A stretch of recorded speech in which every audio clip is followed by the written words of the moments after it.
Good morning. कैसे हैं आप लोग? उम्मीद है आप लोग अच्छे होंगे और आप लोगों की पढ़ाई भी अच्छे से चल रही होगी। आप सभी लोगों का स्वागत है स्कोर प्लस पर। जैसा कि आप लोगों को पता है कि हम लोग एनसीईआरटी साइंस सीरीज का जो स्टार्ट किए हैं उसमें आपका सवेरे 6 बजे आपका केमिस्ट्री और बायो का अल्टरनेट डे हम लोग टॉपिक को कवर कर रहे हैं और उसके जो क्वेश्चंस है उसको हम लोग डिस्कस कर रहे हैं। उस कड़ी में आज हमारा एक नया लेक्चर है, तो आइए इस सेशन को हम लोग शुरू करते हैं। इस सेशन को आप लोग लाइक और शेयर जल्दी से कर देंगे और चैनल को अगर अभी तक आप लोगों ने सब्सक्राइब नहीं किया है तो आप लोग चैनल को सब्सक्राइब भी कर दोगे। आओ सेशन की शुरुआत करते हैं। देखिए एनसीईआरटी, चाहे आप किसी भी एग्जाम की तैयारी कर रहे हो, यूपीएससी की तैयारी कर रहे हो, बीपीएससी की तैयारी कर रहे हो, बीपीएससी ट्री की तैयारी कर रहे हो, रेलवे की तैयारी कर रहे हैं, एसएसबी की तैयारी कर रहे हैं, इन सभी के लिए आपका एनसीईआरटी पढ़ना अब मोस्ट कंपलसरी हो गया, सबसे ज़्यादा ये आवश्यक हो गया है। ठीक है, इस कड़ी में ये जो आपका एनसीईआरटी फिजिक्स है रात के 8 PM पर, कब आ रहा है भाई? रात के 8 PM पर आपका फिजिक्स आ रहा है और आपका केमिस्ट्री और बायो जो है वो सवेरे 6 AM में आ रहा है। कब आ रहा है? 6 AM में केमिस्ट्री और बायो आ रहा है। ठीक है, आइए तो इन सेशंस में जुड़ेंगे और अपनी तैयारी को एक नई दशा और दिशा देने का काम आप लोग करेंगे। अगर आप साइंस में अगर अपनी पकड़ मजबूत करना चाहते हैं तो आपको एनसीईआरटी पढ़ना ही पड़ेगा, दूसरा कोई आपके पास ऑप्शन बचता नहीं है। क्लियर है? आइए सेशन देखते हैं। सेशन में पहला आज हमारा टॉपिक होने वाला है चैप्टर 7 क्लास 8 का एक टॉपिक है, नाम है उसका conservation of plants and animal, पौधे एवं जंतुओं का संरक्षण। पौधे एवं जंतुओं का संरक्षण, conservation of plants and animal, ये हमारा टॉपिक है। आइए इस टॉपिक के क्वेश्चंस को हम लोग देखते हैं। क्वेश्चंस है क्या? पहला हमारा क्वेश्चन है कि जंगली भैंसा एक संकटापन्न स्पीशीज है। Wild buffalo is a endangered species because, ऐसा क्या हो गया है कि जंगली भैंसा जो है वो विलुप्त होने के कगार पर है? ये क्वेश्चन आप लोगों से पूछा गया है। देखिए जंगली भैंसा जो है भारतीय उपमहाद्वीप में बहुत प्रमुखता के साथ पाया जाता है। देखिए भारतीय महाद्वीप और दक्षिणी पूर्व एशिया, जंगली भैंसे की जो मुख्य निवास स्थान था वो दक्षिणी पूर्व एशिया, और आपको पता है कि भारत कहाँ आता है? भारत आता है दक्षिणी पूर्व एशिया में ही आता है। ठीक है, चलिए इसे 1966 में 1966 में ही IUCN, ठीक है, IUCN ने क्या कर दिया था? इसको विलुप्त रेड डाटा बुक में। रेड डाटा बुक होता क्या है? रेड डाटा बुक एक ऐसा बुक है जिसमें विलुप्त हो रहे या फिर खत्म हो चुके प्रजातियों के बारे में संग्रह किया जाता है। इसका क्या कारण है ये आप लोगों से पूछा गया है। इसका कारण क्या है कि अचानक से वातावरण में जो परिवर्तन आया, अचानक से वातावरण में जो परिवर्तन आया, इसके कारण इनकी संख्या जो है दिन प्रतिदिन क्या हो रही है? घटती जा रही है। ठीक है, इनकी दिन प्रतिदिन संख्या जो है वो घटती जा रही है। यही कारण है कि इसको रेड डाटा बुक में 1966 में IUCN के द्वारा डाला गया है। ऑप्शन नंबर आप लोगों का एक जो होगा वो बिल्कुल सही आंसर है। अभी ये पूर्णतः विलुप्त नहीं हुआ, ध्यान देंगे, ये खत्म नहीं हुआ है अभी ये खत्म होने की कगार पर है। ठीक है, अभी कुछ ये बचा हुआ है, इसको क्या कर रहा है कि संरक्षण की बात हो रही है। ठीक है, कि उसको कैसे बचाएं इसके बारे में बातचीत चल रही है। ठीक है, क्योंकि आपको पता है कि जो जीव हैं या फिर मानव हैं उनको सब मानव की अलग अलग रिक्वायरमेंट है, सब जीवों की अलग अलग रिक्वायरमेंट है, वो क्लाइमेट के हिसाब से एडजस्ट करते हैं। जो पहाड़ी आदमी होते हैं, ठीक है, उनका आकार देखेंगे, उनकी संरचना देखेंगे, और जो प्लेन्स पर रहने वाले, मैदानी क्षेत्र में रहने वाले आदमी हैं, उनके आकार और आकृति को देखेंगे तो आपको लगेगा कि बहुत ज्यादा का डिफरेंस होता है। वो जो डिफरेंस होता है वो अंतर जो है किसके कारण है? वातावरण के अंतर के कारण। ठीक है, वातावरण के अंतर के कारण ऐसा होता है। तो मान लीजिए पहाड़ी आदमी को अगर बोल दिया प्लेन्स वाले इलाके में रहने के लिए बोल दिया जाए तो क्या होगा? उसको बहुत ज्यादा परेशानी होगा, क्योंकि उसको क्या है, ठंडा चाहिए होता है। और जब प्लेन्स पर आएगा, फिर जब इंडिया के नीचे आएगा तो क्या होगा, जो जम्मू कश्मीर में रह रहा है उसको अगर आप बोल दीजिए कि भाई साउथ में आके तुम रह लो, क्या होगा, उसको बहुत ज़्यादा परेशानी होगी एक्लिमेटाइज करने में। क्यों? क्योंकि वहाँ पे उसको ठंडा चाहिए है और यहाँ पर क्या है कि ज़्यादातर गर्मी होता है, इस कारण से उसको वातावरण में एडजस्ट करना संभव नहीं होता है। तो ह्यूमन तो चलो फिर भी, जैसे कि अगर आपको ठंडा चाहिए था तो आप हीटर लगा लिया, आपको गर्मी चाहिए तो आप एसी लगा लेंगे, लेकिन जो एनिमल्स है उनका तो ऐसा सिस्टम नहीं है। इस चक्कर में क्या होता है कि उनकी संख्या और घट रही है। ऑप्शन नंबर 1 सही आंसर था आप लोगों का। चलिए अगला क्वेश्चन देखिए कि which of the following changes में अकर्स ड्यू टू डिसट्रिफ्रेक्शन, मरुस्थलीयकरण के कारण निम्न में से कौन सा परिवर्तन हो सकता है। मरुस्थल क्या होता है, सबसे पहले तो ये आप लोगों को जानना है, ठीक है। मरुस्थल क्या होता है, बताइए जी, क्या हो जाएगा आंसर।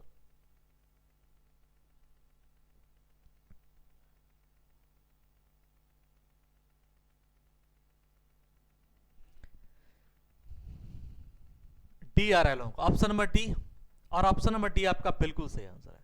मरुस्थलीय जो होता है वो एक ऐसा जमीन जो कि बंजर जमीन है, क्या है, बंजर जमीन है। और बंजर जमीन पर उपजाऊ जो होती है वो क्या होती है, या तो नहीं होती है या फिर बहुत ही कम मात्रा में आपका उपजान होता है, ठीक है। तो उपजाऊ जमीन का मरुस्थल में बदल जाना ही मरुस्थलीकरण कहलाता है। इसके कई सारे कारक हैं।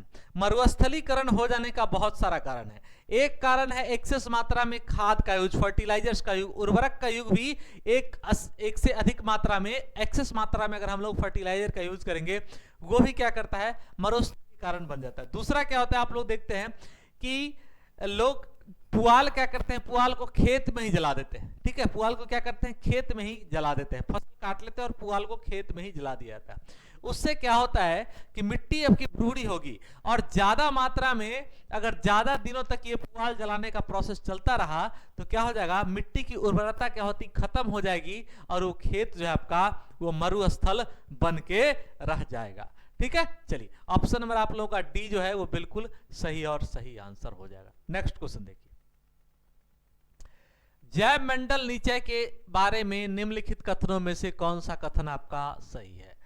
जैव मंडल निचय के बारे में निम्नलिखित कथनों में से कौन सा कथन आपका सही है। Which of the following statement is true about a biosphere reserve? यह एक संरक्षित क्षेत्र होता है जहां केवल स्थानिक प्रजातियां ही पाई जाती है। बताइए, जैव मंडल निचय के बारे में निम्नलिखित कथनों पर आपको क्या करना है, विचार करना है। Which of the following statement is true about a biosphere reserve? बताइए जैव मंडल क्या होता है, जल्दी से आप लोग अपने अपने आंसर्स को कमेंट करेंगे।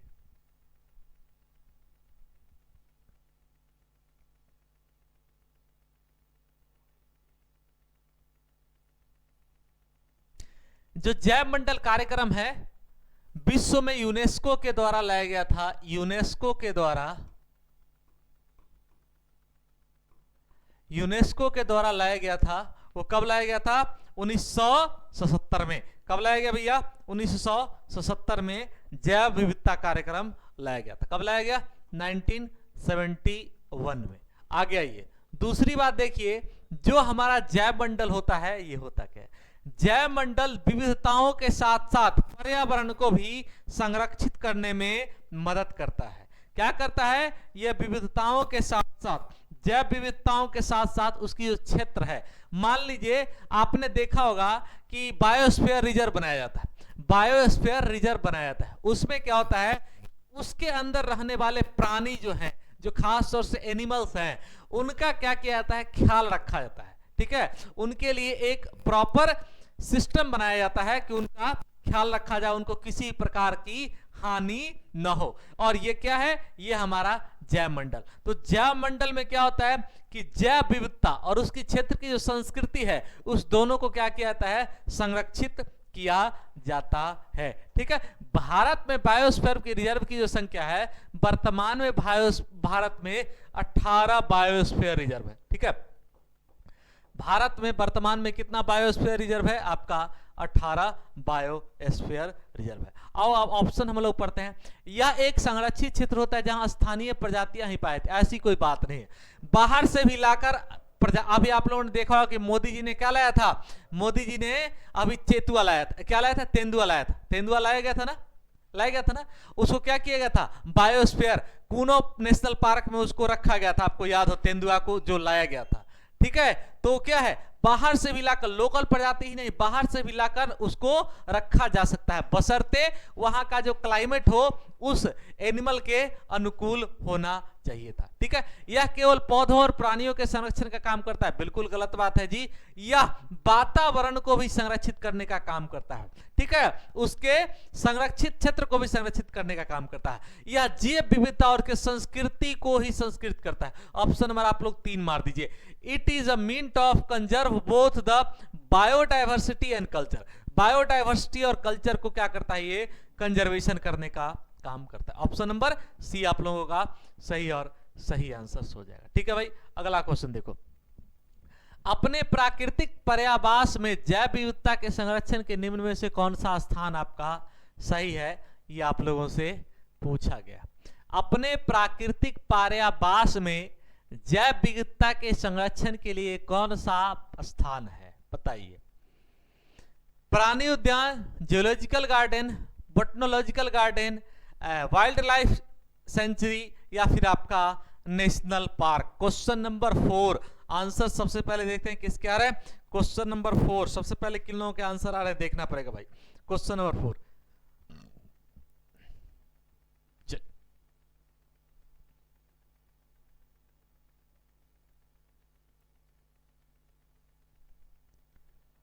ऑप्शन नंबर 4 नहीं भैया, ऑप्शन नंबर आप लोगों का 3 होगा, यानी कि wild life century and national park.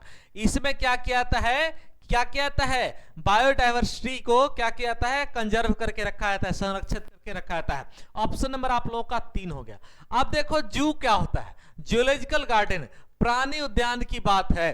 आपने देखा होगा पटना में हमारा संजय गांधी जियोलॉजिकल गार्डन है ना, वो क्या है, उसमें क्या किया जाता है कि मानव निर्मित घरों में, देखिए जो हमारा वन्य जीव अभयारण्य है, वाइल्ड लाइफ सेंचुरी है और नेशनल पार्क है, इसमें जंतुओं के रहने के लिए कोई मानव निर्मित घर नहीं बनाया जाता है। देखो जियोलॉजिकल गार्डन और वाइल्ड लाइफ और नेशनल पार्क में ही क्या डिफरेंस होता है कि जो हमारा जियोलॉजिकल गार्डन होता है उसमें क्या होता है कि मानव निर्मित घरों में, जैसे आप किसी वाइल्ड लाइफ में जाएंगे, वाइल्ड लाइफ सफारी में जाएंगे तो क्या होगा वहां पर कि वहां पे शेर है, बाघ है, तो उसके रहने के लिए कोई स्पेशल घर नहीं बनाता है, उसके पास खुला मैदान होता है, वो जहां चाहे वहां रह सकता है। लेकिन अगर आप जियोलॉजिकल गार्डन, आप चिड़ियाघर जा रहे हो, जू में जा रहे हो, तो वहां पर आप देखेंगे कि वहां पर शेर के रहने के लिए, बाघ के रहने के लिए केज बनाया जाता है। तो क्या होता है, मानव निर्मित होता है, ठीक है। तो मानव निर्मित आवासों में रहता है जानवर, तो क्या है आपका जू है।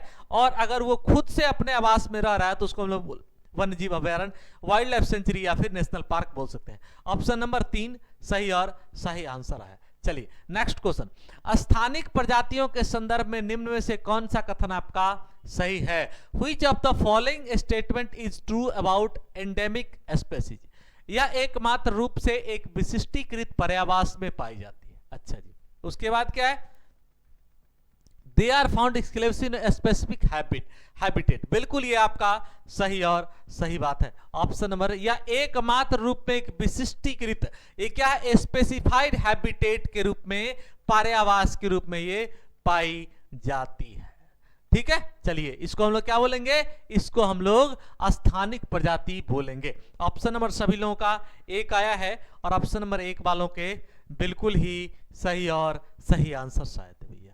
चलिए अगले क्वेश्चन की कड़ी में चलते हैं। वन्य जीव अभयारण्य के लिए निम्न में से कौन सा विशिष्टता सही है।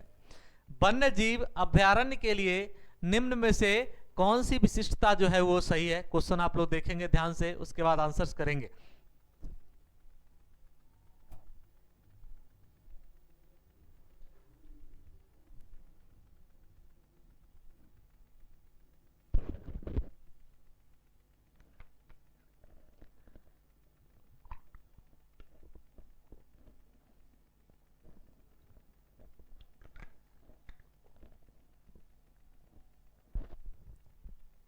क्वेश्चन नंबर 6 बताइए क्या है, वन्य जीव अभयारण्य के लिए निम्न में से कौन सा विशिष्टता सही है।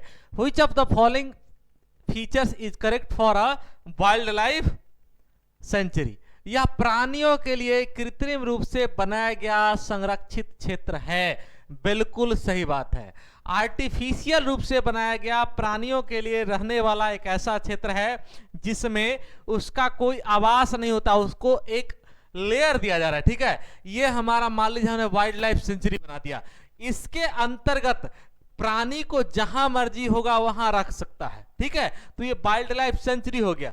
और इसी में अगर हमने स्पेशल प्लेस बना दिया कि यहां पर बाघ रहेगा, यहां पर शेर रहेगा, यहां पर कोई दूसरा जानवर रहेगा, यहां पर कुछ तीसरा जानवर रहेगा, तो ये आपका जियोलॉजिकल गार्डन हो जाता है। क्या होता है? ये आपका जियोलॉजिकल गार्डन हो जाता है। ठीक है, ऑप्शन नंबर क्या होगा? एक आपका सही और सही आंसर हो जाएगा। ठीक है जी, चलिए। लुप्त प्राय प्रजातियों के लिए निम्न में से कौन सा कथन सही नहीं है? लुप्त प्राय प्रजाति, इंडेग्रेडेड स्पेसीज, इनकी संख्या प्रबल रूप से क्या गई है? घट गई है। ये निकट भविष्य में विलुप्त हो सकते हैं। अच्छा, उसके बाद ये अन्य जानवरों के लिए खतरा उत्पन्न कर सकते हैं। गलत बात है, यही तो गलत है। देखो, या तो ये खत्म हो गए हैं या फिर ये खत्म होने की कगार पर हैं। ठीक है, और इनको खत्म होने से बचाने के लिए इनको स्पेशल हैबिटेट में देना पड़ेगा ताकि वो संरक्षित रह सके उनके अनुकूल। तो ऑप्शन नंबर 3 आपका सही आंसर था। अगला क्वेश्चन देखिए कि किसी जंगल में काले हिरन, हाथी, अजगर और सुनहरी बिल्ली मिलकर किसका निरूपण करते हैं? What do black bucks, elephant, python and golden cat together represent in a forest? बताइए कि किसी जंगल में काले हिरन, हाथी, अजगर और सुनहरी बिल्ली मिलकर किसका निरूपण करते हैं? बताइए जी answer. What do black ducks, elephant, python and golden cat together represent in a forest? बताइए आंसर क्या हो जाए। क्वेश्चन नंबर 8 सबसे पहले किनका आंसर आ रहा है? ऑप्शन नंबर ए आया है, और ऑप्शन नंबर 1 बिल्कुल बहुत ही सही और सही आंसर है। ठीक है, चलिए, किसका निरूपण करते हैं? प्राणी जगत का निरूपण करते हैं। ठीक है, चलिए, प्राणी जगत कहते क्या है? किसी क्षेत्र विशेष में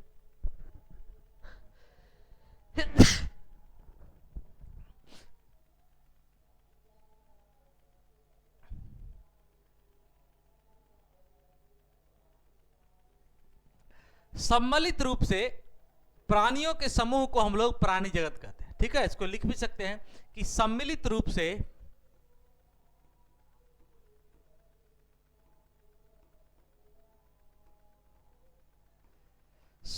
रूप से प्राणियों के समूह को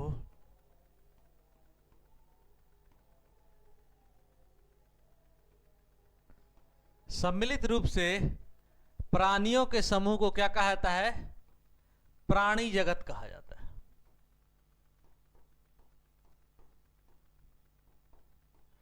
यानी कि एक से अधिक प्रजातियां प्राणियों की अगर एक स्थान पे रह रही हैं उनको हम लोग प्राणी जगत फ्यूना बोलते हैं। ऑप्शन नंबर 1 सही था। अगला क्वेश्चन आते हैं। अगला क्वेश्चन कि रेड डाटा बुक में निम्न में से किस किस डाटा को स्टोर करके रखा जाता है? रेड डाटा बुक में किस किस को स्टोर करके रखा जाता है? स्थानिक प्रजातियों को, गलत बात है भैया, चलो, स्थानिक प्रजाति से कोई इसका लेना देना नहीं है। विलुप्त प्राय प्रजाति से इसका कोई लेना देना है या नहीं है? अच्छा जी, लुप्त प्राय पादपों से लेना देना है, बिल्कुल बात है। लुप्त प्राय प्राणियों से इसका लेना देना है। 9 का सी आपका बिल्कुल ही सही और सही आंसर है। 3 और 4 आपका सही और सही आंसर हो जाए। ठीक है भाई, आ जाओ, अगला क्वेश्चन क्या कहा है देख लेते हैं। प्रवासी पक्षी वर्ष को एक विशेष अवधि के दौरान सुदूर क्षेत्र तक उड़ते हैं। प्रवासी पक्षी वर्ष की एक विशेष अवधि के दौरान, उस अवधि में उनके प्रवास के निम्न में से कौन सी परिस्थितियां उनके इस व्यवहार के लिए उत्तरदायी होती हैं? 10 नंबर का आंसर सबसे पहले देखते हैं किन लोगों का आ रहा है। जल्दी जल्दी आप लोग आंसर्स को बताइए।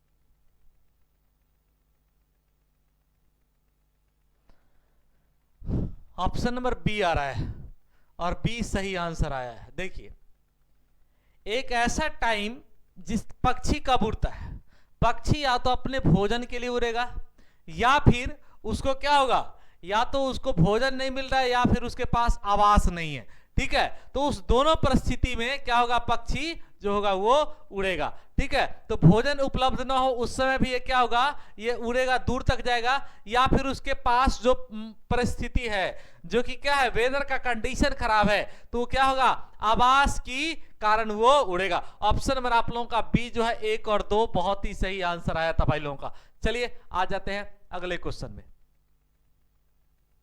हमारे देश में खेती करने वालों के लिए वनों के बड़े भूभाग साफ कर दिए जाते हैं, इस प्रक्रिया में पर्यावरण का क्या होता है, बताइए। मिट्टी का क्या होगा, जब वन हटा देंगे तो क्या होगा, मिट्टी का अपरदन होगा, अपक्षय होगा। देखो, अपक्षय अलग है, अपरदन, अपक्षय, उपक्षय, अपरदन, ये सब क्या है, ये सब बताइए। सॉइल का इरोजन होगा, बिल्कुल सही आंसर आ गया। ऑप्शन नंबर आप लोगों का क्या आया है, ऑप्शन नंबर आप लोगों का 1 आया है, और आप लोगों का ऑप्शन नंबर 1 जो बिल्कुल ही सही और सही आंसर है। और कहा जाता है कि मिट्टी के कटाव को रोकने के लिए क्या करना चाहिए, हमको वृक्ष लगना चाहिए। ठीक है, सॉइल एरोजन से बचाने के लिए हमको वृक्ष लगाना चाहिए। अगर हम वृक्ष काटेंगे तो मिट्टी जो है उसका क्या होगा, अपरदन होगा। ठीक है, आ जाओ, ऑप्शन नंबर आप लोग क्या होंगे, 1 होगा। और ये मृदा अपरदन क्या होगा, जब बाढ़ आएगी तो क्या हो जाएगा, मिट्टी क्या होगा, बहा के ले जाता। ठीक है, चलिए जी, ऑप्शन नंबर आप लोगों का 1 सही आंसर है। आ जाइए नेक्स्ट क्वेश्चन। नेक्स्ट क्वेश्चन में देखिए, ये हमारा क्लास 8 का रिप्रोडक्शन इन एनिमल्स। ठीक है, इससे रिलेटेड हमारा क्लास 8 का एक और टॉपिक है, क्या नाम है उसका, रिप्रोडक्शन इन एनिमल्स। क्लियर है भाई, आ जाइए क्वेश्चंस लगाते हैं हम लोग। जनन क्रिया संबंधी शब्दों में, जनन क्रिया संबंधी शब्दों में बताइए आंसर आप लोग।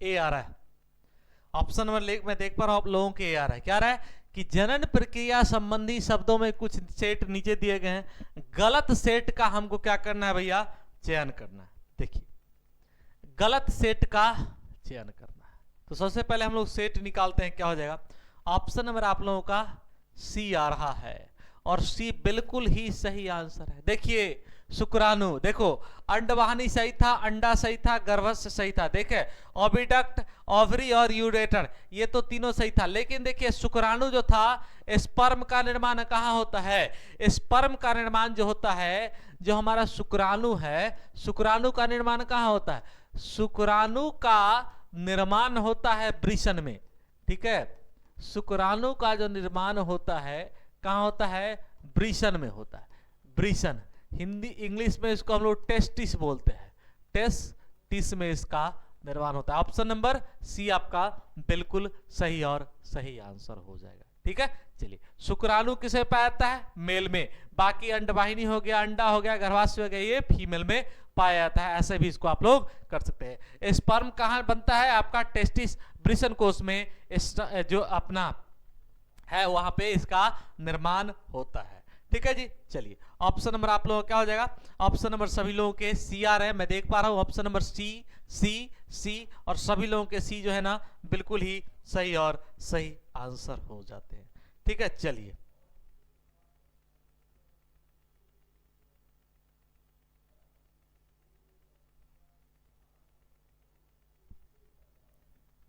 ओवल्यूशन थोड़ा सा समझ लिया जाए। ओवल्यूशन के दौरान जो होता है, जो हमारा अंडा होता है, फीमेल का जो अंडा होता है वो क्या होता है, कहाँ चला जाता है, फेलोपियन ट्यूब में जाता है। और वो फेलोपियन ट्यूब में जाने के बाद मानव के स्पर्म के साथ, मेल के स्पर्म के साथ क्या करता है, कनेक्शन होता है उसका, ठीक है, और उसके बाद क्या होता है, वो फर्टिलाइजेशन का निर्माण हो जाता है। यानी कि ओवल्यूशन में क्या होता है, अंडा जो होता है कहां चलाता है, फेलोपियन ट्यूब में, और फेलोपियन ट्यूब में स्पर्म के साथ वो क्या करता है, अभिक्रिया करके फर्टिलाइजेशन का निर्माण करता है। ऑप्शन नंबर 3 सही था। अगला क्वेश्चन देखो, मानव में निषेचित अंडे का परिवर्धन कहां होता है? अभी तुरंत हमने आपको बताया, बताइए कि मानव में जो निषेचित अंडे का परिवर्धन, in human the development of fertilized egg takes place in, अंडाशय में, अंडवाहिनी में, वृषण में, या फिर आपका गर्भाशय में? देखिए बताइए आंसर, उसके बाद हम आपको इसके बारे में डिटेल में बताते हैं। बहुत ही इंपॉर्टेंट क्वेश्चन यहां से पूछा गया।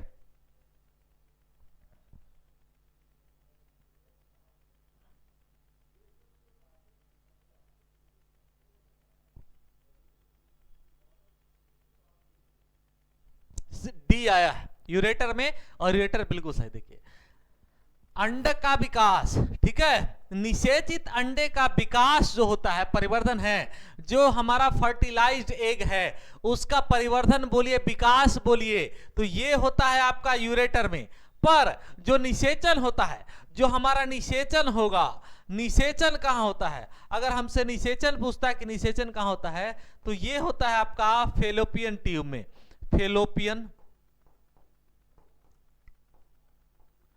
फेलोपियन ट्यूब, ठीक है, क्या होता है, फिलोपियन ट्यूब में क्या होता है, फिलोपियन ट्यूब में निषेचन हमसे पूछता तो फिलोपियन ट्यूब में, और निषेचित अंडे का विकास होता है आपका गर्भाशय में, ठीक है। ऑप्शन नंबर क्या होगा जी? Option number 4। मैं देख पा रहा हूं सभी लोगों का आ भी रहा है, और ऑप्शन नंबर 4 आपके बिल्कुल सही आंसर शायद थे, ध्यान देंगे। आइए नेक्स्ट क्वेश्चन, नीचे दी गई जंतुओं के मुर्गी बेमेल जंतु है, इसका क्या कारण है? अच्छा जी, मुर्गी क्या है, फीमेल है। मानव, गाय, कुत्ता।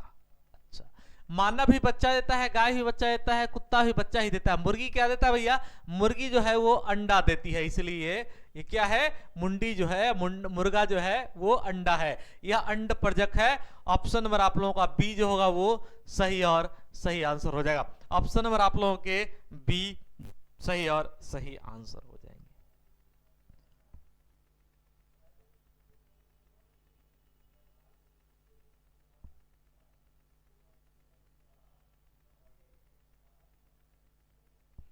चलिए ठीक है, आओ नेक्स्ट क्वेश्चन देखते हैं।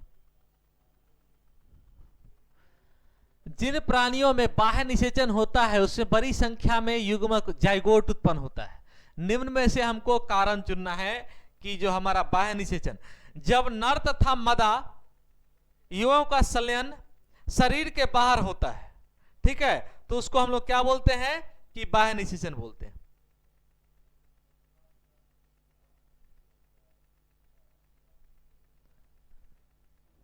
बताइए आंसर आप लोग। बाह्य निषेचन क्या है? जब नर तथा मादा युवक जो है दोनों क्या करते हैं, संलयन का होता है, शरीर के बाहर हो, तो जैसे बाह्य निषेचन मेढक में होता है, बाह्य निषेचक जो होता है मेढक में होता है, याद रखना आपको। बाह्य निषेचन,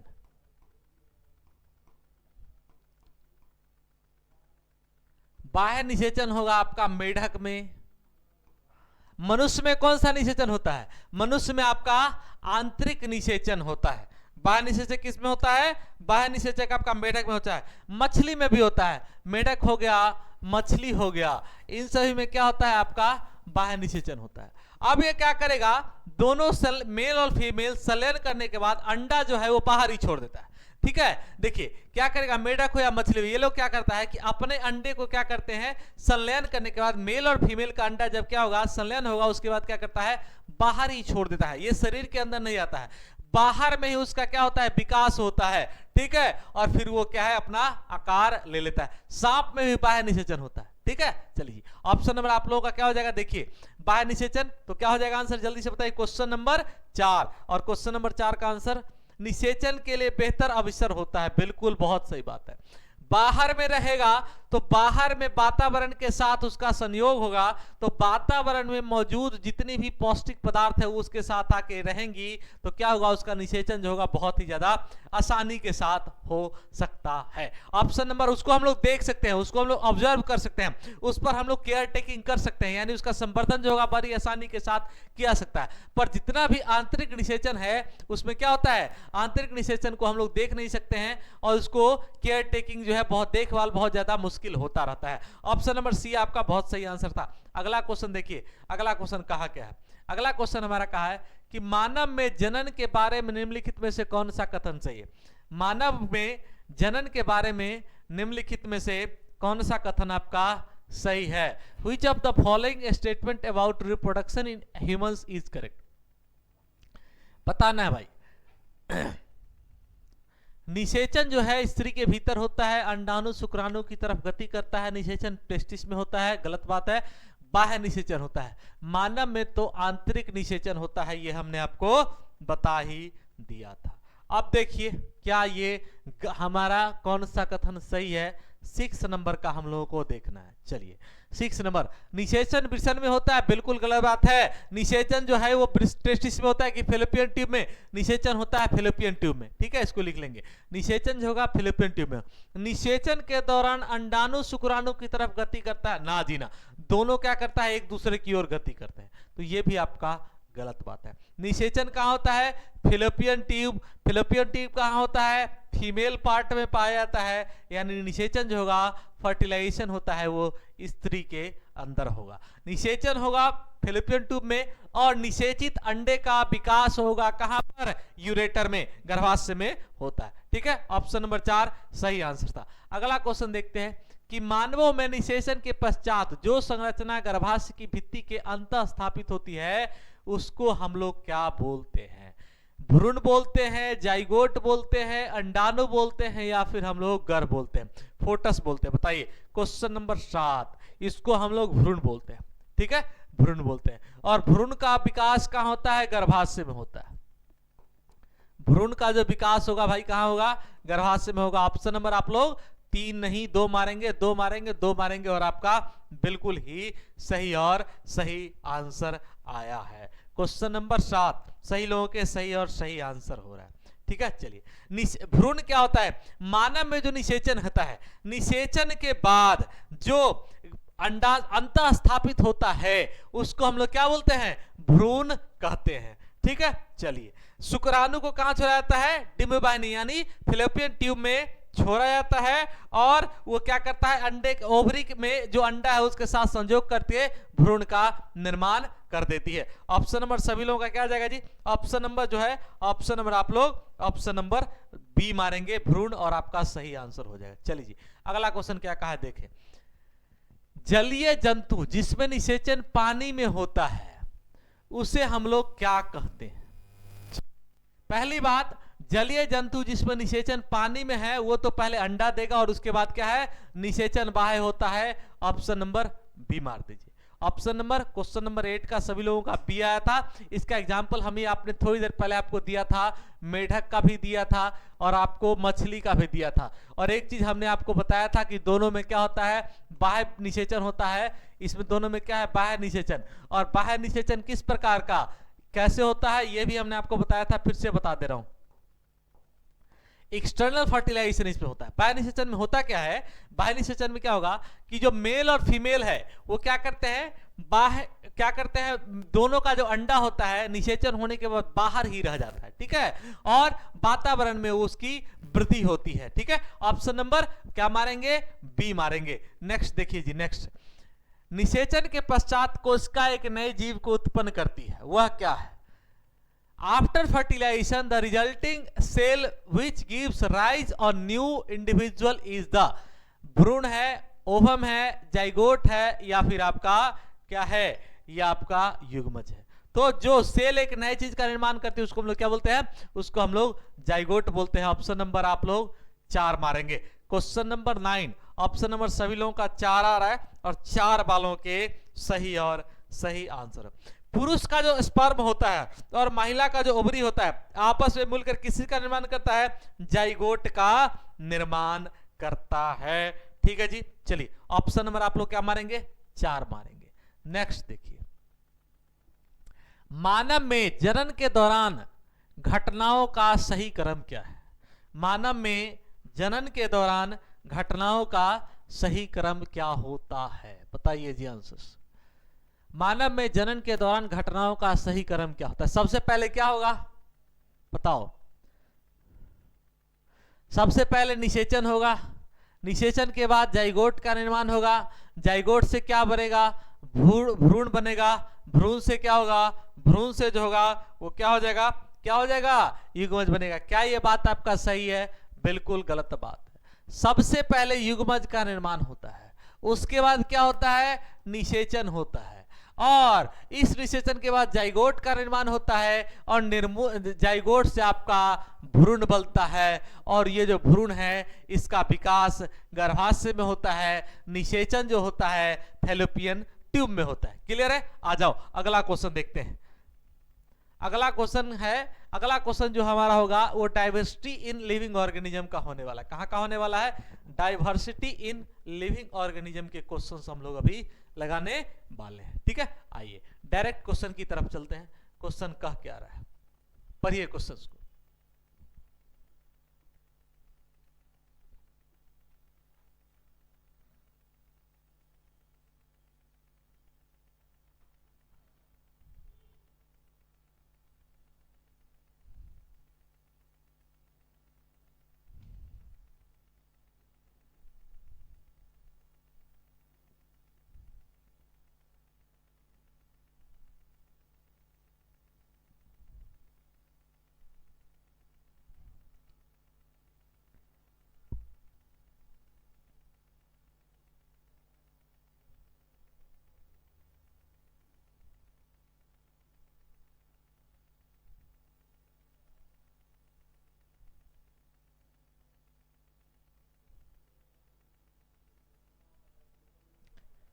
गलत कथन को चुनना है। एक कोशिकीय यूकैरियोटिक जीवों को प्रोटिस्टा जगत में रखा जाता है, ये आपका सही स्टेटमेंट है। प्रोटिस्टा में आता है, प्रोटिस्टा की बात करोगे कि प्रोटिस्टा में कौन कौन आता है, तो प्रोटिस्टा में आपका अमीबा आ गया, पैरामीशियम आ गया भाई। पूछा जाता है कि पैरामीशियम की आकृति कैसी होती है, तो पैरामीशियम की जो आकृति होती है वो होती है आपकी कैसी होती है, चप्पल के आकार की पैरामीशियम की आकृति होगी। यूग्लिना, ये सब के सब क्या है, ये सब के सब आपका प्रोटिस्टा जगत में आते हैं। किस में आते हैं? प्रोटिस्टा जगत में। और यूकैरियोटिक के बाद से व्हीट टेकर द्वारा कोशिकाओं संरक्षण के लिए 5 जगत वर्गीकरण, बिल्कुल 5 जगत वर्गीकरण व्हीट टेकर ने दिया था, बिल्कुल सही बात है, कहीं इसमें से कोई दिक्कत नहीं है। मोरेना जगत और प्रोटिस्टा जगत दोनों स्वपोषी अथवा विषमपोषी हो सकते हैं, गलत बात है। दोनों क्या हो सकता है, ये विषमपोषी ही होते हैं। क्या होते हैं ये लोग? विषमपोषी ही होते हैं। ठीक है, चल नहीं बिल्कुल बिल्कुल, क्या बोला हमसे, विषमपोषी तो होता ही है, तो ये तो सही बात है ना, स्वपोषी होता तब तो गलत है, विषमपोषी होता है। ठीक है, यानी आपका सही और सही आंसर हो जाएगा। मोरेरा जगत के बीजों में सुस्पष्ट केंद्रक होता है, ये गलत बात है। इसमें जो केंद्रक होता है मोनेरा में वो स्पष्ट नहीं होता है। केंद्रक जो होता है, न्यूक्लियस होता है मोनेरा जगत में, ये स्पेसिफाइड नहीं है, स्पष्ट नहीं है। ऑप्शन नंबर आप लोग क्या हो जाएगा जी, डी होगा, डी होगा, डी होगा। और अगर मोनेरा जगत की बात करोगे तो इसमें आपका जीवाणु आता है, माइक्रोप्लाज्मा आता है, नीलहरित सवाल आता है। मोनेरा जगत में आप लोग लिख सकते हैं, मोनेरा में कौन आता है, यहीं पे लिख देता हूं मैं, मोनेरा। मोनेरा में आता है आपका जीवाणु,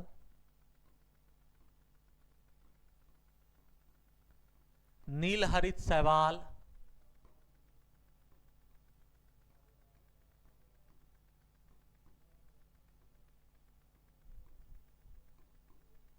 ठीक है, जीवाणु हो गया, नीलहरित शैवाल है, ये सब किसके एग्जाम्पल हैं, ये सब के सब जो है आपके किसके एग्जाम्पल हैं, ये सब के सब मोनेरा जगत के एग्जाम्पल है। आ जाइए नेक्स्ट क्वेश्चन में। निम्नलिखित में से किसमें जल संवहन के लिए विशिष्ट उत्तक पाया जाता है? Which among the following has a specialized tissue for conduction of water? बताएंगे जी, आंसर क्या हो जाएगा, आंसर क्या हो जाएगा कि निम्न में से किस जगत में विशिष्ट उत्तक पाए जाते हैं?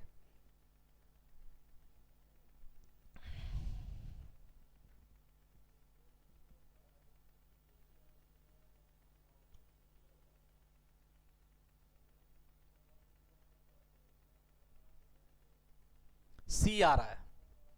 3 और 4 टेरिडोफाइटा और जिम्नोस्पर्म, बिल्कुल सही आंसर है। ठीक है, देखिए जो टेरिडोफाइटा है और जिम्नोस्पर्म है, इस दोनों में होता है जल के लिए विशिष्ट उत्तक पाया जाता है। थाइलोफाइटा और ब्रायोफाइटा में विशिष्ट उत्तक नहीं पाया जाता है। अगर बात किया जाए जो विशिष्ट उत्तक है जल संवहन के लिए, क्या होगा? जल संवहन के लिए आप लोग, जल संवहन में जाइलम उत्तरदायी होता है। ठीक है, चलिए थैलोफाइटा में कौन आता है? थैलोफाइटा में आपका शैवाल आता है। ठीक है, जिसमें जड़ तना पत्ती जो होता है वो नहीं होता है। ठीक है, चलिए जिम्नोस्पर्म में क्या होता है? जिम्नोस्पर्म में आपका साइकस का पेड़ आ गया, देवदार का पेड़ आ गया, जिसमें क्या होता है? बीज नहीं होता, उसको हम लोग अनावृत बीजी यानी कि जिम्नोस्पर्म। और जिम्नोस्पर्म की मेवा चिलगोजा को कहा जाता है। जिम्नोस्पर्म की मेवा किसको कहा जाता है? चिलगोजा को कहा जाता है। थैलोफाइटा में लिख सकते हैं कि इसमें शैवाल आता है। थैलोफाइटा में आपका शैवाल आ गया। जिम्नोस्पर्म में आप लोग लिख सकते हैं देवदार का पेड़ हो गया, चीर का पेड़ हो गया। ठीक है, ये सब के सब क्या है? ये सब जिम्नोस्पर्म के एग्जाम्पल हैं। चलिए जी, ऑप्शन नंबर सभी लोगों का क्या आएगा? ऑप्शन नंबर सभी लोगों का सी आ रहा है, मैं देख पा रहा हूं। ऑप्शन नंबर सी आप लोगों का बिल्कुल ही सही और सही आंसर शायद। आ जाओ जी नेक्स्ट क्वेश्चन। निम्न में से कौन सा बीज उत्पन्न करता है? निम्न में से कौन बीज उत्पन्न करता है? थैलोफाइटा, ब्रायोफाइटा, टेरिडोफाइटा या फिर आपका जिम्नोस्पर्म? जिम्नोस्पर्म में तो बीज पैदा ही नहीं होता है। ऑप्शन नंबर आप लोग डी क्या मार सकते हैं? क्या आप लोग मार सकते हैं? क्या आप लोग मार सकते हैं? क्या जल्दी से बताइए, जिम्नोस्पर्म में क्या बीज उत्पन्न होता है? बिल्कुल होता है भैया, कि नहीं होता है? होता है। ऑप्शन नंबर सभी लोग 3 मार दीजिए, और 3 वालों के बिल्कुल ही सही और सही आंसर्स होते हैं।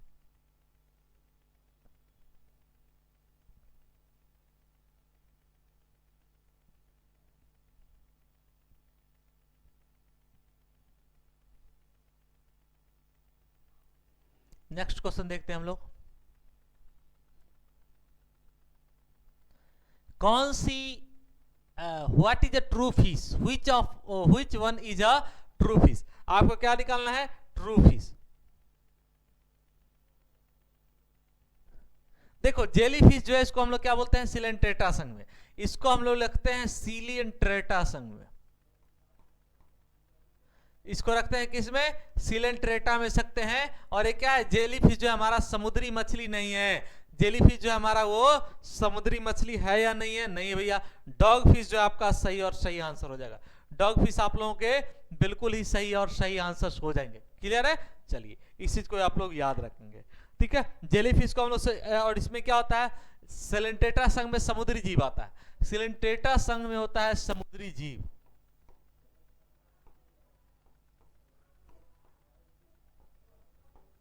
सिलेंट्रेटा संघ में क्या आ गया आपका? समुद्री जीव ही आता है।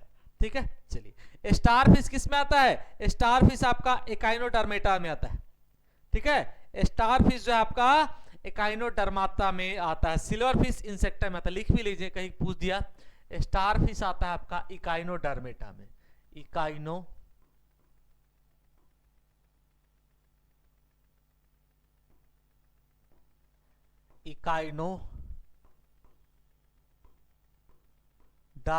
में आता है। ठीक है, और ये आता है किस में आता है? एनाकार्टा में आता है। ठीक है, चलो जी नेक्स्ट क्वेश्चन देखते हैं क्या हो जाएगा। निम्न में से कौन सा समुद्री प्राणी है? देखिए यहां से ध्यान देना है, जो हमारा जेलीफिश सिलेंट्रेटा में आता है, समुद्री जीव है। तो अगर जेलीफिश होगा तो आंसर हो सकता है। क्या है यहाँ पे जेलीफिश? नहीं है। अब आ जाओ जी आंसर देखते हैं हम लोग कि निम्न में से कौन सा समुद्री प्राणी समुद्रों में पाया जाता है? पॉरीफेरा है, एकाइनोडर्मेटा है, मोलस्का है या फिर आपका पीसीज है? बताइए। क्वेश्चन नंबर 5 आंसर आ रहा है सभी लोगों का ऑप्शन नंबर बी आ रहा है, इकाइनोडर्मेटा। और इकाइनोडर्मेटा आपका बिल्कुल सही आंसर है। इकाइनोडर्मेटा का एग्जांपल आप लोगों ने स्टारफिश देखा है। यानी कभी अगर आपसे ये पूछेगा कि जो हमारा स्टारफिश है वो क्या है, तो याद रखेंगे समुद्री प्राणी है। स्टारफिश क्या है? हमारा समुद्री प्राणी होता है, या फिर समुद्री जंतु भी इसी को हम लोग बोलते हैं। ऑप्शन नंबर क्या हो जाएगा? ऑप्शन नंबर सभी लोगों का बी आ रहा होगा, इकाइनोडर्मेटा। और इकाइनोडर्मेटा बिल्कुल आप लोगों के सही और सही आंसर है। अगर आप बात करोगे पेरीफेरा में कौन आता है, तो साइक्लोन हो गया, यूकेलिप्टा हो गया, लिख सकते हैं इसको आप लोग, साइक्लोन यूकेलिप्टा पेरीफेरा में आता है आपका यूकेलिप्टा। यूकेलिप्टा हो गया, साइक्लोन हो गया, ठीक है। ये सब किसके एग्जाम्पल हैं, ये सब आपके पेरीफेरा के एग्जाम्पल होते हैं, ठीक है। स्पॉन्जिला याद आ गया, लिख लीजिएगा, पेरीफेरा में स्पॉन्जिला भी आता है, लिख ही लो यार, इसको बहुत बार पूछा गया क्वेश्चन कि स्पॉन्जिला किस में आता है। स्पॉन्जिला जो है आपका पेरीफेरा में ही आता है। ऑप्शन नंबर बी सभी लोगों का सही है। ये सब का जो पेरीफेरा होता है बहुकोशिकीय जीव होता है, ठीक है।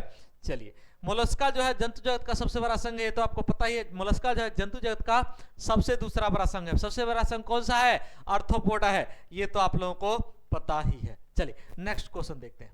नेक्स्ट क्वेश्चन क्या क्या, ध्यान से पढ़ेंगे। किसमें ओपन सर्कुलेटरी सिस्टम पाया जाता है, बताइए। ओपन सर्कुलेटरी सिस्टम किसमें पाया जाता है, क्वेश्चन नंबर 6 का आंसर बताओ।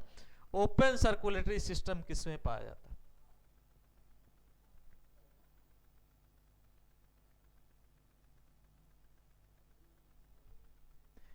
ए आ रहा है लोगों का भाई, आर्थ्रोपोडा और मोलस्का, बिल्कुल आप लोगों का सही आंसर है। देखिए, ओपन सर्कुलेटरी सिस्टम के बारे में आपको 2-3 चीज याद रखना है। जो ओपन सर्कुलेटरी सिस्टम में होता है, इसमें कंप्लीट सर्कुलेटरी सिस्टम, इसमें पूर्ण सर्कुलेटरी सिस्टम पाया जाता है, ठीक है। इसमें क्या क्या पाया जाता है, ध्यान देंगे। इसमें जो है आपका, इसमें पूर्ण तंत्रिका तंत्र होता है, ठीक है, ये तो आप लोगों को याद है। इसमें हृदय जो होता है क्या होता है, सबसे लंबा होता है। आर्थ्रोपोडा की बात किया जाए तो आर्थ्रोपोडा में, आर्थ्रोपोडा जो है ये सबसे बड़ा संघ है, इसको लिख सकते हैं। आर्थ्रोपोडा में जो ये है हमारा सबसे बड़ा संघ, सबसे बड़ा आर्थ्रोपोडा जो है हमारा सबसे बड़ा संघ है। क्लियर है, आगे देखो। आर्थ्रोपोडा हमारा सबसे बड़ा संघ है, इसमें पूर्ण तंत्रिका तंत्र विकसित होता है। चलिए, ये जो होता है एक लिंगी होता है ज्यादातर, ये तो आपको हमने बता ही दिया था, ठीक है। चलो, आर्थ्रोपोडा में जो सांस लिया जाता है वो ट्रैकिया से लिया जाता है। क्लियर है। चलो अगला क्वेश्चन देखते हैं। अगला क्वेश्चन क्या कहा है। अगला क्वेश्चन हमारा कह रहा है कि निम्न वह कौन सा समूह है जिसके प्राणियों की प्रगुहा रुधिर से भरी पड़ी है, बताइए। वह कौन सा समूह है जिसके प्राणियों की प्रगुहा जो है रुधिर से भरी हुई होती है।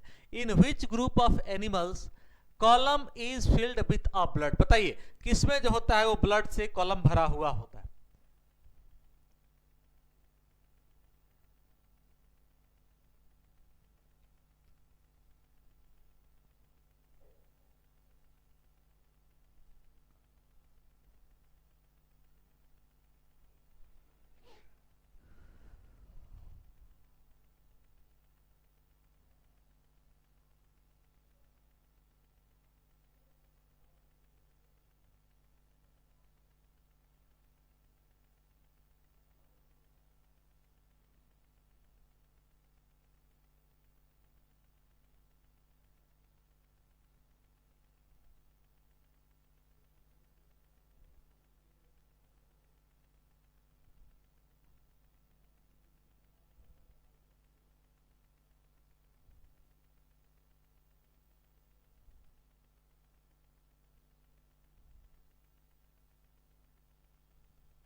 चलिए, क्या गया आंसर आप लोगों का, ऑप्शन नंबर ए आ रहा है। और ऑप्शन नंबर आप लोगों का ए जो है बिल्कुल सही और सही आंसर है। हमने बताया था कि आर्थ्रोपोडा में कंप्लीट सर्कुलेटरी सिस्टम पाया जाता है, पूर्ण परिवहन तंत्र पाया जाता है। तो पूर्ण परिवहन तंत्र में आपका ब्लड आता है, तो ये आपका ऑप्शन नंबर 1 ही बिल्कुल सही आंसर हो जाएगा। आर्थ्रोपोडा के बारे में आपको पता है कि सबसे बड़ा संघ है, सबसे बड़ा संघ है, ये तो आपको पता ही है। कंप्लीट सर्कुलेटरी सिस्टम होता है। इसमें सांस जो लेता है आर्थ्रोपोडा का वो ट्रैकिया से लेता है, ठीक है। ट्रैकिया से आर्थ्रोपोडा संघ के जो जंतु होते हैं वो सांस लेते हैं। ऑप्शन नंबर आप लोगों का 1 सही और सही आंसर था। अगला क्वेश्चन देखो, सलीपद अर्थात फील पांव, हाथी पांव रोग निम्न में से किसके द्वारा होता है बताइए। एक होता है आपका फूट एंड माउथ रोग, ठीक है, और एक क्या होता है आपका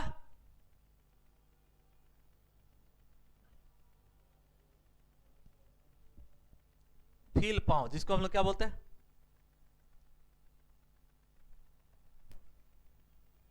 ए आ रहा है। बुचेरिया क्या है, ये वायरस के कारण होने वाला रोग है, ठीक है। चलिए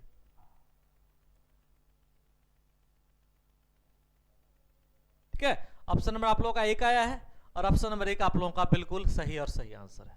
चलो भाई अगला क्वेश्चन देखो, अगला क्वेश्चन क्या कहा। अगला क्वेश्चन हमारा कह रहा है कि कशेरुकियों का निम्न में से कौन सा सबसे महत्वपूर्ण अथवा सामान्य लक्षण है। कशेरुकियों का निम्न में से कौन सा सबसे महत्वपूर्ण और सामान्य लक्षण है बताइए जी। कशेरुकी, कशेरुकी जगत का सबसे बड़ा संघ कौन सा होता है, तो मोलस्का होता है, ये तो आपको पता ही है। बताओ आंसर्स क्या हो जाएगा।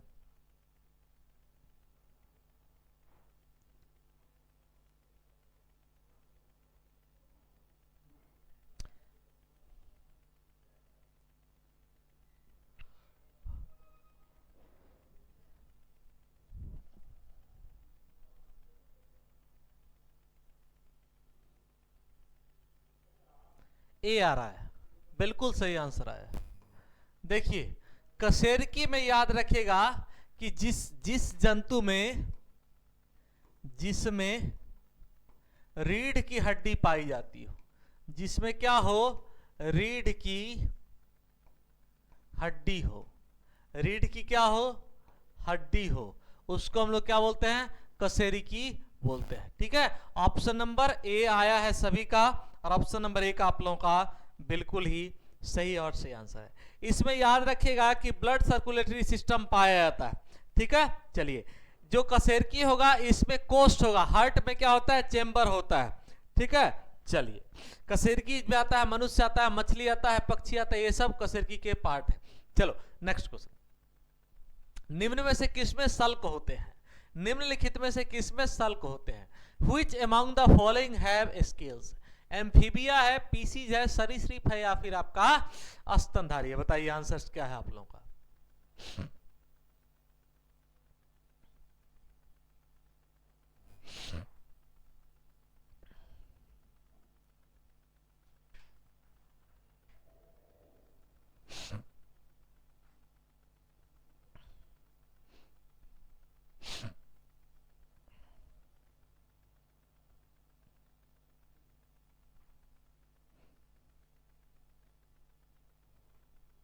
पीसी जा रहा है भैया, ऑप्शन नंबर क्या आ रहा है सभी लोगों का, सी आ रहा है। 2 और 3, 2 और 3 यानी पीसीज और सरीसृप, पीसीज और सरीसृप आ रहा है और बिल्कुल आपका सही और सही आंसर है। ध्यान देना यहां से, जो पीसीज होगा उसमें 2 चैम्बर होता है, क्या होता है, 2 चैम्बर, क्या होगा, 2 चैम्बर। इसके हार्ट में क्या होता है, 2 चैम्बर होता है। एम्फीबिया क्या है, एम्फीबिया की बात करोगे इसको हम लोग उभयचर बोलते हैं, क्या बोलते हैं उसको, उभयचर हम लोग बोलते हैं। क्लियर है, क्या बोलते हैं हम लोग, उभयचर एम्फीबिया को बोलते हैं, ठीक है। इसमें उभयचर में कोष्ठ की संख्या कितनी होती है, इसमें 3 कोष्ठ होता है। इसमें क्या होता है, 3 कोष्ठ बोलिए या फिर चैम्बर बोलिए। उभयचर में कितना होता है, 3 होता है। सरीसृप में क्या होता है, 2 होता है। पीसीज में कितना होता है, 2 होता है, ठीक है। चलिए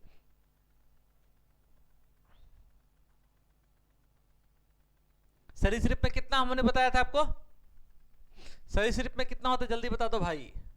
सरीसृप में अभी हमने तुरंत बताया आपको 3 चैम्बर, सरीसृप में चैम्बर्स की संख्या 3 होती है। क्लियर है ना। आ जाइए अगले क्वेश्चन पर। अगला क्वेश्चन कहा क्या है कि गलत वाक्य को चुनना है। Find out the false statement, find out the false statement. Question number क्या है 11। आंसर्स बताइए आप लोग।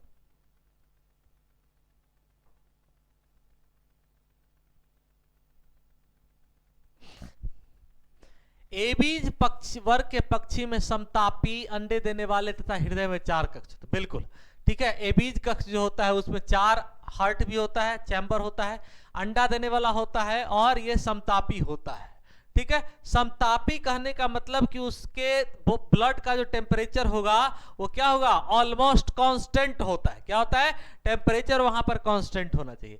ए बीज पक्षियों के शरीर को शरीर परों से ढका होता, बात बिल्कुल सही है, ठीक है, ये भी आपका स्टेटमेंट सही है। अच्छा जी, मछलियां जलस्थलीय जीव, उभयचर तथा रेंगने वाले जीव सभी अंडे देने वाले प्रकृति। मछली अंडा देता है, बिल्कुल देता है। उभयचर अंडा देता है, बिल्कुल देता है। रेंगने वाले जीव जो सरीसृप अंडा देता है, बिल्कुल आपके सही बात है। स्तनधारियों में गलत बात हो गया भाई, गलत बात है। ऑप्शन नंबर 4 आप लोगों का बिल्कुल ही सही और सही आंसर होता है। स्तनधारी क्या करता है, स्तनधारी जो होता है वो बच्चा पैदा करते हैं, जबकि कुछ स्तनधारी जो होता है वो क्या होते हैं, जो कुछ स्तनधारी होते हैं वो अंडे भी देते हैं। स्तनधारी में कुछ ऐसे स्तनधारी हैं जो कि अंडे भी देते हैं, जैसे आपका बत्तख हो गया, ठीक है, ठीक है ना, ये आप लोगों को याद रखना है। आ जाओ नेक्स्ट क्वेश्चन देखते हैं। नेक्स्ट क्वेश्चन क्या कहा है कि टेरिडोफाइटा में कौन सा अंग नहीं होता है, मूल नहीं होता है, तना नहीं होता है, पुष्प नहीं होता है, या फिर पत्तियां नहीं होती हैं। अब इस क्वेश्चन का आंसर आप लोगों को खुद बताना है, ठीक है। टेरिडोफाइटा में जो होता है वो फ्लावर नहीं होता है, मार दीजिए ऑप्शन नंबर 3। इसमें क्या ही बताएगा आंसर आदमी आपको, ठीक है। टेरिडोफाइटा में पादप जगत का भाग होता है, इसमें जड़ तना पत्ती होती है पर पुष्प नहीं होता है, ठीक है।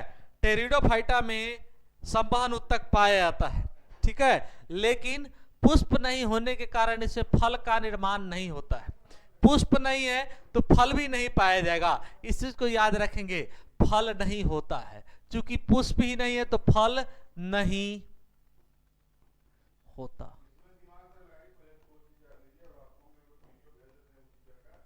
ठीक है।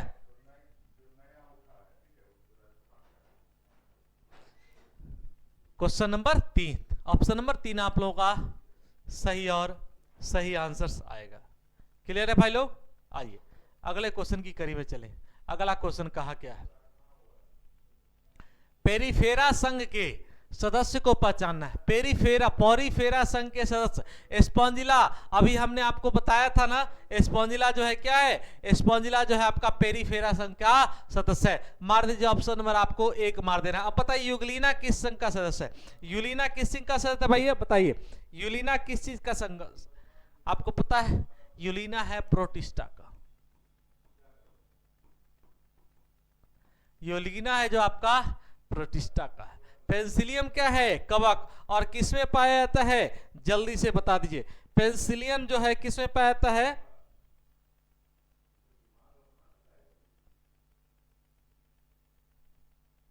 हाइड्रा में क्या होता है, हाइड्रा में जो जनन होता है वो मुकुलन विधि से होता है। पेंसिलियम क्या है, हमारा कवक है, ठीक है। चलिए, और ये क्या है, एक कोश की होता है। हाइड्रा में जो जनन होता है मुकुलन से होता है, मुकुलन, ठीक है ना। आंसर आपको याद रखना है। ऑप्शन नंबर सभी लोगों का 1 आया है और 1 वालों के बिल्कुल सही आंसर आए थे। अगला क्वेश्चन देखिए, निम्न में से कौन सा एक जलीय प्राणी नहीं है, which is not an aquatic animal, बताना है।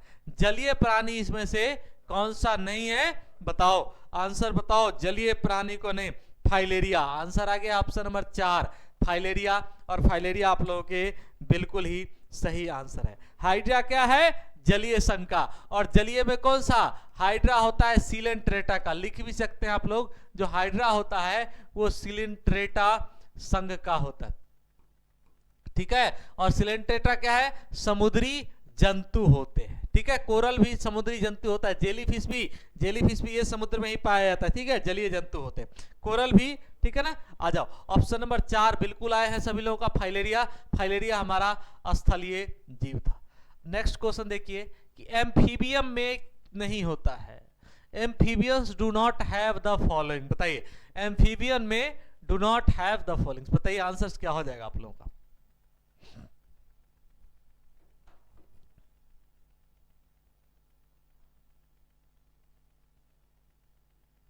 एम्फीबियम की बात करोगे इसको हम लोग क्या बोलते हैं, हिंदी में उभयचर बोलते हैं, उभयचर, ठीक है। क्या बोला जाता है इसको, उभयचर बोला जाता है। और इसमें सल्क नहीं पाया जाता है, जिसमें क्या नहीं पाया जाता है, सल्क नहीं पाया जाता, सल्क नहीं पाया जाता है। मार दीजिए ऑप्शन नंबर आप लोग 3, और ऑप्शन नंबर 3 आप लोगों के बिल्कुल ही सही और सही आंसर हो जाएंगे। इसमें अगर चैम्बर की बात करोगे तो कितना होता है, उभयचर में 3 चैम्बर होता है, 3 चैम्बर। हार्ट में चैम्बर कितना होगा, इसमें 3 चैम्बर होता है। क्लियर है? यहां तक किसी लोगों को दिक्कत है बताइए। ऑप्शन नंबर सभी लोगों का 3 आएगा और 3 वालों के बिल्कुल ही सही और सही आंसर आने वाले हैं। ठीक है, चलिए आज के लिए हम लोग इतना ही रखेंगे, फिर आप लोगों से कल मुलाकात होगा। इस टॉपिक के कुछ क्वेश्चंस को हम लोग कल के क्लास में कंटिन्यू करने वाले होंगे। ठीक है, आज के लिए बस हमारा इतना ही रहेगा, फिर आप लोगों से कल मुलाकात होगा। तब तक के लिए आप लोगों का थैंक यू, जय हिंद।